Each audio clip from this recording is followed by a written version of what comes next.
За сайн байна уу? Өнөөдөр бид нэр 5 дугаар ангийн сурагч Харукагаас ярьцлага авч байна. Сайн байна уу?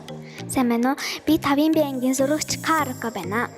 За та даралтууд хөгжмийн дугуйланд хэр удаан явж байгаа вэ? Би 2 дугаар ангиас эхэлж даралтад хөгжмөөс сурж байгаа.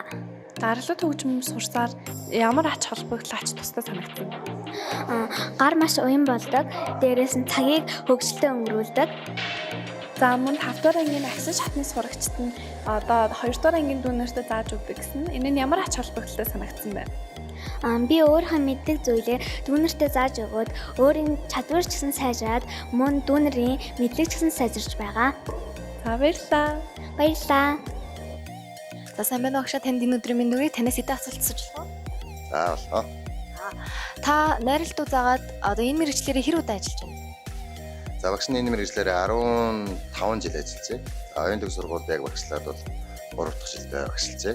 За тэгээд багшилсан хугацаанд одоо даралтад хөгжим найралтууны дугуулга бол тасралтгүй 3 жил явуулж байна. Найралтууны дугуулгын хамгийн гол ач холбогдол буюу одоо ингээ хүүхдийн яг ямар чадвар хамгийн сайн хөгждөг юм бол? За ерөнхийдөө хүүхдийн дуулах чадвар бол маш их хөгжинэ. За тэгээд ерөнхийдөө бас нотыг одоо таньж мэдэх.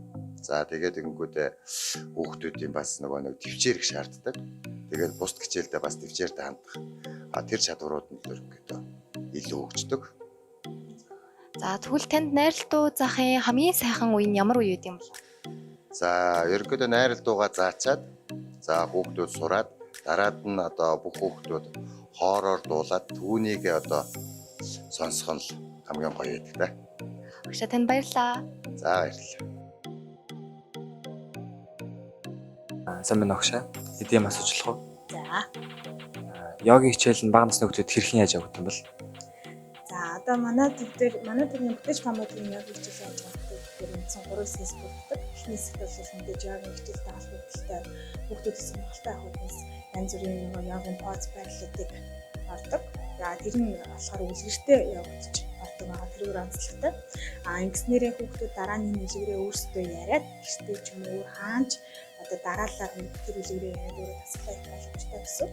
Хоёр дахь хэсэг нь болохоор бясалгал буюу амрах хэсэг. Энэ хэсэгт болохоор хүүхдүүд өөрсдөө татаад төсөөллийн ертөнцөөр аялаж ямар нэгэн дуу хоолойг сонсож тэрийгээ дагаад төсөөллийн ертөнцөөр аялаж бясалгал хийдэг байгаа. Гурав дахь хэсэг нь мэдээж санал бодлоо хуваалцах, эсвэл бяцхан яг хичээлтэй холбоотой тоглоомнуудыг тоглодог ингэж юм байна. Тэгвэл бага насны хүүхэд нь йог хийх ямар давталтай юм бол? За мэдээж том өнгөлтөө йогыг бол бага насны хүүхэд бол заавал хийх ёстой. Яагаад гэхээр хүүхдүүд бол өөрсдөө ч мэдэхгүй маш их стресстэй байдаг. Тэгээд тэр нь болохоор яаж илэрдэг вэ гэхээр ямар нэгэн утасны тоглоом тоглох, эсвэл зурагт үзэх тэдгэрийг хийж чадахгүй байвал одоо ууралж бухимдалж тэрийг стрессээ илэрхийлдэг.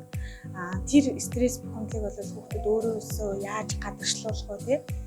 Яаж өөрийгөө би тайвшруулж чадах вэ? Эсвэл би яг ямар хүүхэд юм, би онц хүүхэд юм, муу хүүхэд юм, тэр болгоныгоо өөрсдөө ойлгож чаддаг тийм одоо ойлголтуудыг гэж хичээж байгаа. Тэр нь одоо найралтын мэдээ заавал өгсөн болохгүй.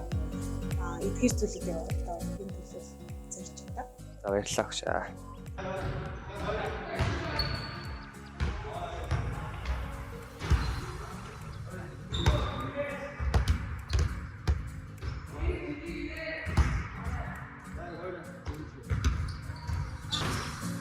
За сайн байцгаана уу, бид Оюулыг бүрэн сургуулийн сагсан бөмбөгийн дугуйлан өдөртөө ажилладаг багш нар ярьцлага авахар ирсэн байна. Сайн байна уу агшаа? Сайн байна уу? Та өөрийгөө танилцуулаач. Оюулыг сургуулийн бие тамирын багш бүрөвд орж байна. За энэ дугуйланд маань нийт хэдээс эдгээр ангийн хэр их сурагчид хамрагдаж байна вэ? За 5-аас 9 дугаар ангийн сурагчид хамрагдаж байгаа. Нийтдээ одоо 50-д хүүхэд хамрагдаж байгаа. За энэ дугуйланд одоо хамрагчнаар сагсан бөмбөг гэдэг спортыг тоглосноор хүүхдүүд одоо ямар ач холбогдол онцлогтой вэ? За хамгийн наад багаар ажиллах чадвар, төсвөр төвчээр, хүнд удирдах сурах хамгийн наад захын юмнууд байна. За та одоо энэ бичлэгийг үзэж байгаа нийт эцэг эхчүүд болон хүүхдүүдэд зориулж ямар нэг үг хэлээч. За спортоор хичээл дархлаагаа дэмжиж гэж уриалъя да. Баярлалаа.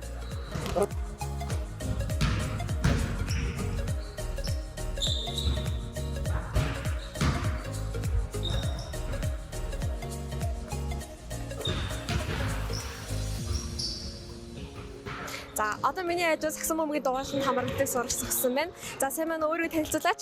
Сайн байна уу, намайг Мөх гэдэг, би 8 ангийн сурагч. За энэ дугуйланд юу яагаад хамрагдах болсон бэ?